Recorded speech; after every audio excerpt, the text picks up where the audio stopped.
Hello friends, आज की इस वीडियो में हम बात करेंगे भारत के गवर्नर जनरल एवं वायसराय लॉर्ड कर्जन के बारे में तथा इनसे संबंधित सभी इंपॉर्टेंट फैक्ट्स एवं इंपॉर्टेंट जीके क्वेश्चन पर डिस्कस करेंगे जो आपकी आगामी प्रतियोगी परीक्षाओं में काफ़ी उपयोगी साबित होंगे। सभी क्वेश्चन एवं फैक्ट्स इंपॉर्टेंट एवं सेलेक्टेड हैं जो आगे की एग्जाम्स में पूरी तरह से आने की संभावना रखते हैं। वीडियो को अंत तक अवश्य देखिएगा, सारे टॉपिक आपको इम्पोर्टेंट ही मिलेंगे। तो शुरू करते हैं अपने टॉपिक को। आज के टॉपिक में हम बात करेंगे लॉर्ड कर्जन के बारे में। ये भारत के गवर्नर जनरल और वायसराय रहे थे और भारत के गवर्नर जनरल और वायसराय के रूप में इनका जो कार्यकाल था दोस्तों, वो कार्यकाल था 1899 ईस्वी से लेकर 1905 ईस्वी तक।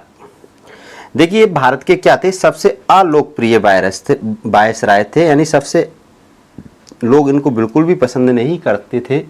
जितने भी वायसराय और गवर्नर जनरल रहे भारत के, उन सब में सबसे ज़्यादा अप्रिय ये वायसराय थे भारत के लॉर्ड कर्जन। अब देखिए, इनको क्या कहा गया है, भारत की सबसे अलोकप्रिय वायसराय कहा गया है। इससे पहले की वीडियो में हमने आपको बताया था लॉर्ड रिपन के बारे में। लॉर्ड रिपन क्या थे, भारत के सबसे दयालु भारत के सबसे लोकप्रिय वायसराय थे। इसके अलावा हम बात करें लॉर्ड कैनिंग की, तो लॉर्ड कैनिंग भारत के सबसे दयालु वायसराय थे, ये बात आपको याद रखनी है। तो लॉर्ड कर्जन क्या थे, भारत के सबसे अलोकप्रिय वायसराय थे। इंपॉर्टेंट फैक्ट्स है इनके बारे में, ये बात याद रख लेना। बात करते हैं नेक्स्ट अगले क्वेश्चंस की कि कौन सा गवर्नर जनरल इतिहास व पुरातत्व का विद्वान था। इंपॉर्टेंट क्वेश्चन है, बहुत ज्यादा एग्जाम में पूछा जाता है, तो याद रखना है कि जो लॉर्ड कर्जन थे ये क्या थे, इतिहास व पुरातत्व के क्या थे, विद्वान थे, ये बात भी याद रखनी है।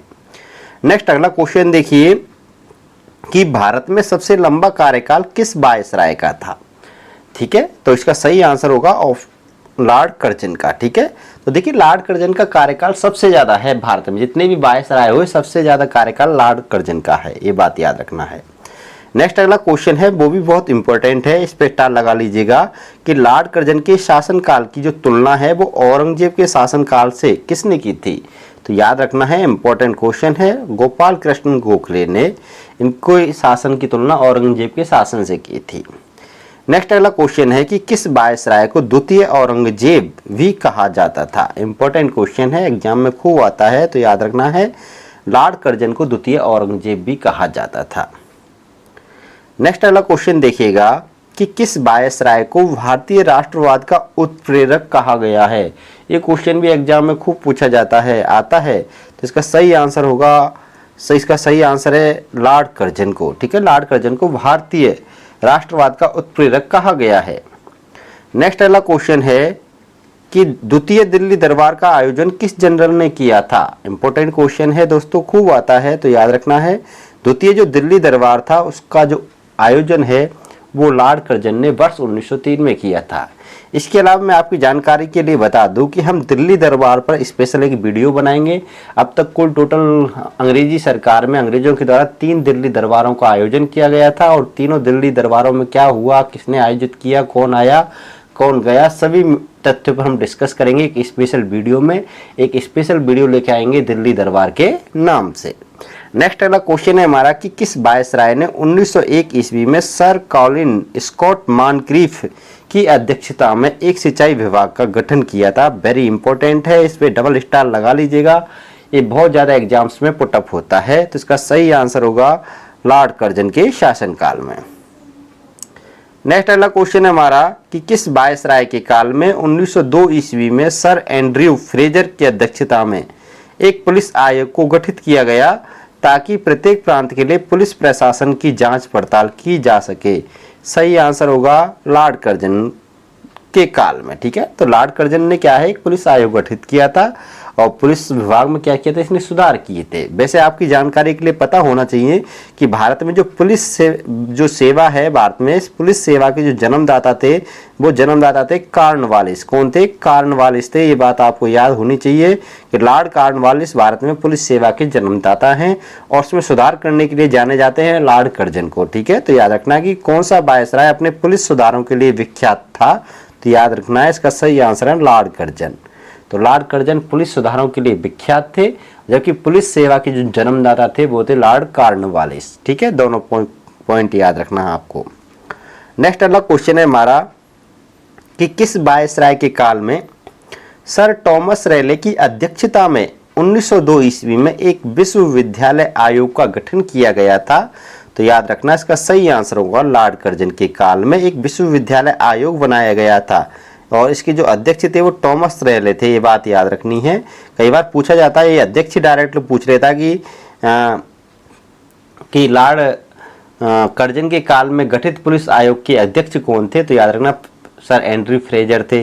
यहाँ लॉर्ड कर्जन के शासनकाल में गठित विश्वविद्यालय आयोग के अध्यक्ष कौन थे। तो याद रखना सर टॉमस रेले थे। इस प्रकार इनके अध्यक्ष भी याद रख लेना, कहीं कहीं भी पूछ लेता है घुमाकर क्वेश्चन। ऐसा नहीं है कि आप आंसर रटते जाओ प्रश्नों पर ही ध्यान ना दो। ठीक है, फैक्ट्स इसका देख लीजिए कि इसी आयोग की सिफारिश पर 1904 ईस्वी में भारतीय विश्वविद्यालय अधिनियम पारित किया गया था। ये बात भी याद रखना। तो भारतीय विश्वविद्यालय अधिनियम कब पारित किया गया था? 1904 ईस्वी में किया गया था। और किस वायसराय के काल में किया गया था? लॉर्ड कर्जन के शासनकाल में किया गया था। इंपॉर्टेंट फैक्ट्स है ये भी। नेक्स्ट वाला क्वेश्चन देखिएगा कि भारत में सहकारिता के जन्मदाता कौन है। ये क्वेश्चन इंपॉर्टेंट बनता है आपके लिए, वेरी वेरी मोस्ट क्वेश्चन है। इस पर भी स्टार लगा लीजिएगा। तो लॉर्ड कर्जन भारत में क्या है? सहकारिता के जन्मदाता हैं। और इन्होंने क्या किया था कि 1904 ईस्वी में एक सहकारी उदार समिति अधिनियम पारित किया था, जिसके अंतर्गत कृषकों को क्या मिलने लगा? थोड़ी ब्याज दर पर उधार पैसा मिलने लगा था। यानी इस अधिनियम के माध्यम से किसानों को थोड़ी सी ब्याज पर थोड़ी सी ब्याज लगती थी, ज़्यादा ब्याज नहीं लगती थी, कम दर की ब्याज पर पैसे उधार दिए जाते थे इस अधिनियम के द्वारा। इस प्रकार लॉर्ड कर्जन भारत में सहकारिता के जन्मदाता कहलाए। ठीक है, नेक्स्ट वाला क्वेश्चन देखिएगा कि 1899 से 1900 ईस्वी का अकाल किस वायसराय के समय पड़ा था। इंपॉर्टेंट क्वेश्चन है, एग्जाम्स में खूब आता है ये, क्योंकि ये बहुत बड़ा प्रसिद्ध अकाल था 1899 से 19 ईस्वी का।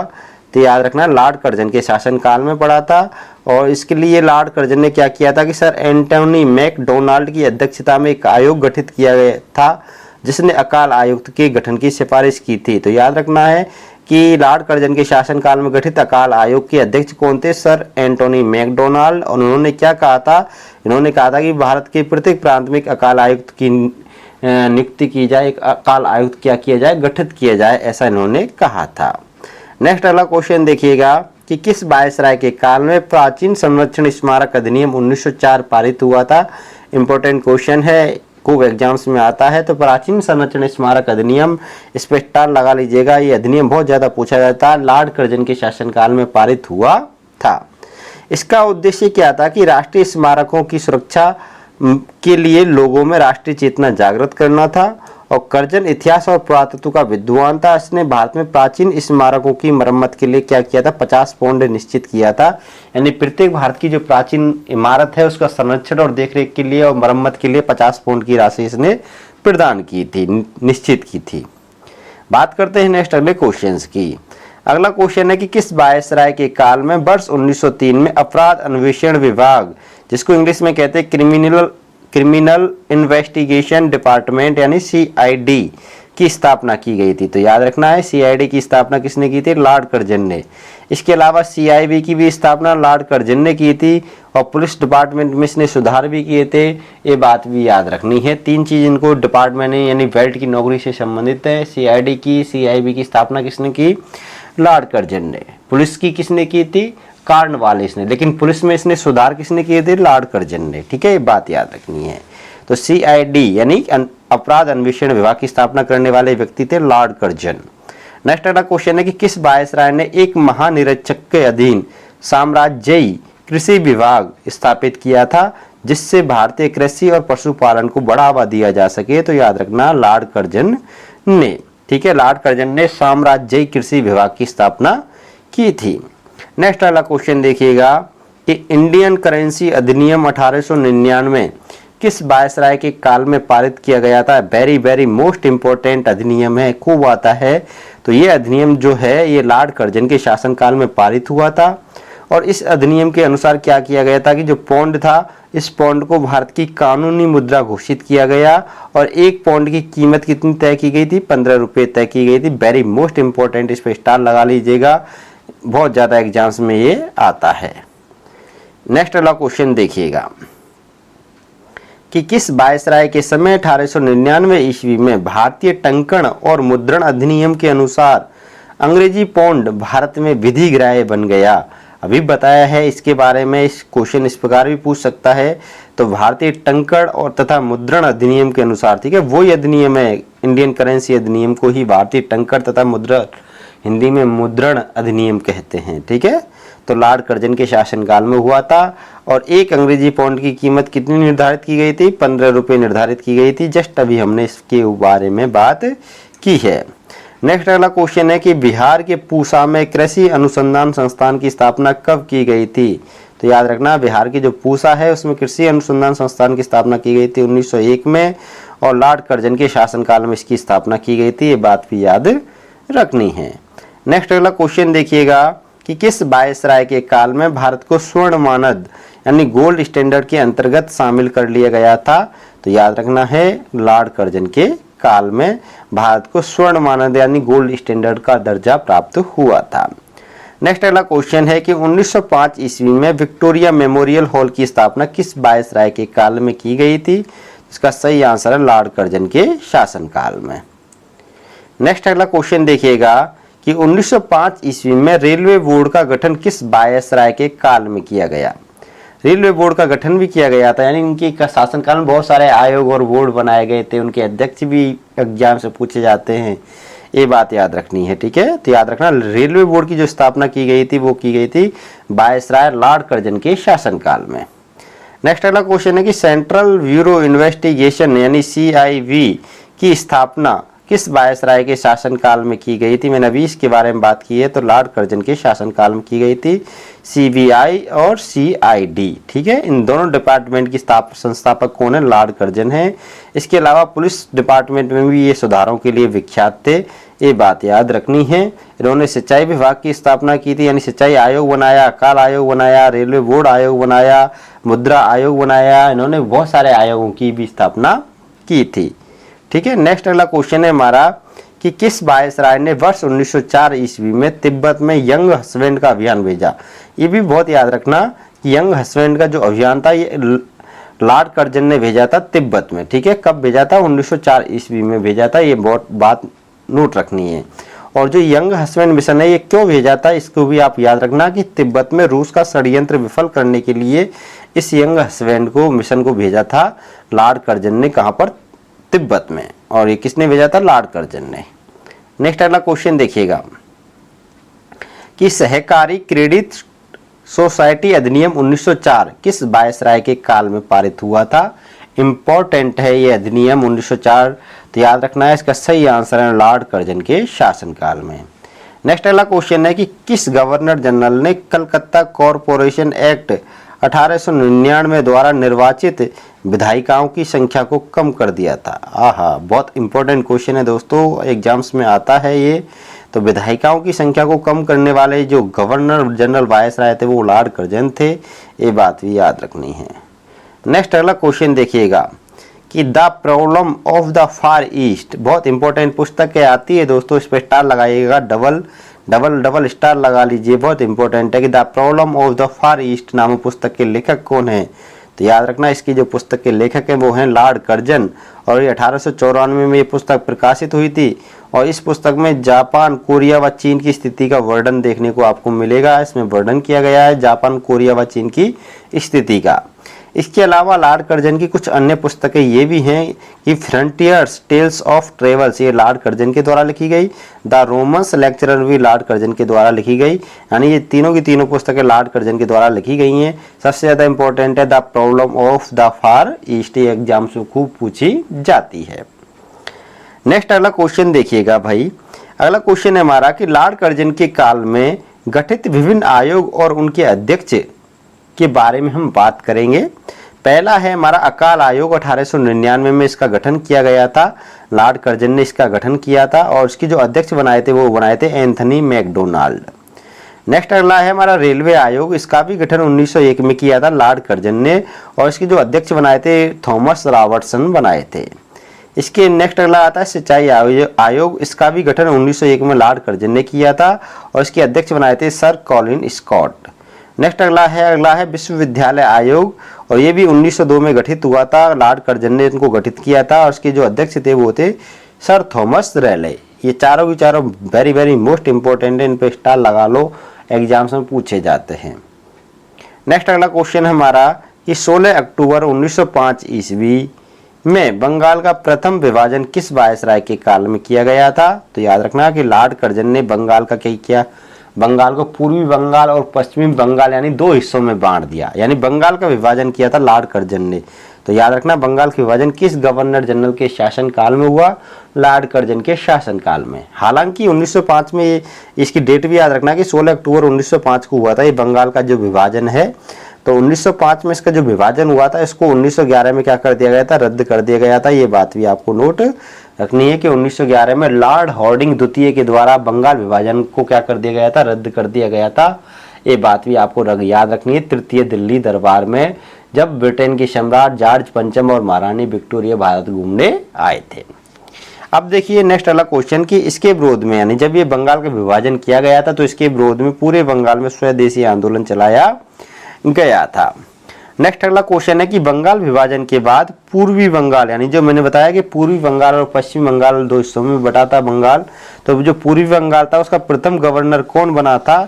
तो याद रखना कि पूर्वी बंगाल का जो प्रथम गवर्नर था वो था ब्लॉमफील्ड फुलर। ये इंपॉर्टेंट क्वेश्चन है, आता है, इस ऐसे पॉइंटों पे कोई ध्यान भी नहीं देता है, इसलिए ये पूछा जाता है। नेक्स्ट अगला क्वेश्चन देखिएगा कि लॉर्ड कर्जन ने अपने पद से इस्तीफा क्यों दिया था? इंपॉर्टेंट है, तो याद रखना कि लॉर्ड किचनर से विवाद के कारण उन्होंने अपने पद से इस्तीफा दिया था लॉर्ड कर्जन ने। अब देखिए क्यों दिया था, ये बात भी याद रखिए कि 1900 ईस्वी में लॉर्ड किचनर भारत का सेना अध्यक्ष बनकर आया था।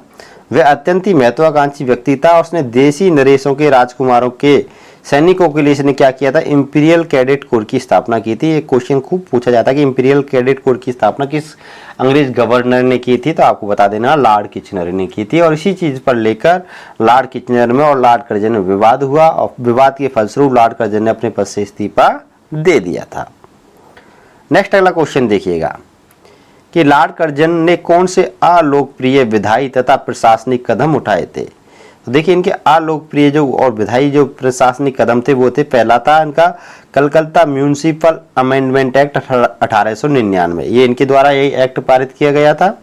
नेक्स्ट अगला इंडियन यूनिवर्सिटीज एक्ट 1904, ये भी इनके द्वारा ही पारित किया गया था। एक अगला है इंडियन ऑफिशियल सीक्रेट्स एक्ट 1904, ये भी इनके द्वारा पारित किया गया था। ये अलोकप्रिय क्या थे? अमेंडमेंट। इन संशोधनों को, इन अमेंडमेंट्स को लोगों ने पसंद नहीं किया था, ये बात भी याद रखनी है। नेक्स्ट अगला क्वेश्चन है हमारा कि किस गवर्नर जनरल के विषय में कहा गया है कि वह एक ऐसा मोटर चालक है जो अपना सारा समय मशीन के भिन्न भिन्न भागों को पॉलिश करने में लगाता है, किंतु वह मोटर को चलाता नहीं क्योंकि उसे यह ज्ञान नहीं है कि उसे जाना कहाँ है। तो याद रखना ये जो कथन है ये लॉर्ड कर्जन के विषय में कहा गया है, ये बात नोट रख लेनी है। नेक्स्ट अगला क्वेश्चन देखिएगा कि किसने लॉर्ड कर्जन का मूल्यांकन करते हुए लिखा है कि कर्जन ने वह प्रत्येक कार्य अधूरा छोड़ दिया जिसे वह पूरा करना चाहता था, लेकिन जिस कार्य को उसे नहीं करना था उसने उसको वह पूर्ण कर गया। यानी कुल मिला के बात है कि लॉर्ड कर्जन जिस कार्य को पूरा करना चाहता था उस कार्य को तो उसने पूरा नहीं किया, और जिसको पूरा नहीं करना चाहता था उसको पूरा कर गया। और जो बात थी पहले लॉर्ड मॉन्टेग्यू ने कही थी, लेकिन इसको जो लिखित रूप में इतिहास में जो दर्ज किया था वो किया था रासबिहारी बोस ने। तो रासबिहारी बोस ने इनके मूल्यांकन में ये बात लिखी है। ये थी दोस्तों लॉर्ड कर्जन से संबंधित सभी इंपॉर्टेंट जीके फैक्ट्स एवं क्वेश्चंस। वीडियो पसंद आई तो वीडियो को लाइक करें, शेयर करें। आप हमारे चैनल पर नए हो तो चैनल को सब्सक्राइब भी करें, क्योंकि ऐसे ही कंटेंट मैं आपके लिए लाता रहता हूं और लाता रहूंगा। इसके अलावा आप देखिए दोस्तों, भारत के गवर्नर जनरल और वायसरायों से संबंधित जितने भी पिछले वीडियोज हैं वो हमारे चैनल के प्लेलिस्ट में जाइएगा। भारत के गवर्नर जनरल और वायसराय के नाम से आपको एक प्लेलिस्ट दिखेगी चैनल पर, और उस प्लेलिस्ट में आपको भारत के जितने भी गवर्नर जनरल और वायसराय हैं कंप्लीटली आपको वहाँ पे मिल जाएंगे। आप सभी को व्यक्तिगत रूप से वीडियोज में पढ़ सकते हैं, वो भी कंप्लीटली इंपॉर्टेंट फैक्ट्स के साथ। तो फिर मिलेंगे नेक्स्ट अगली वीडियो में, तब तक के लिए अलविदा, बाय बाय।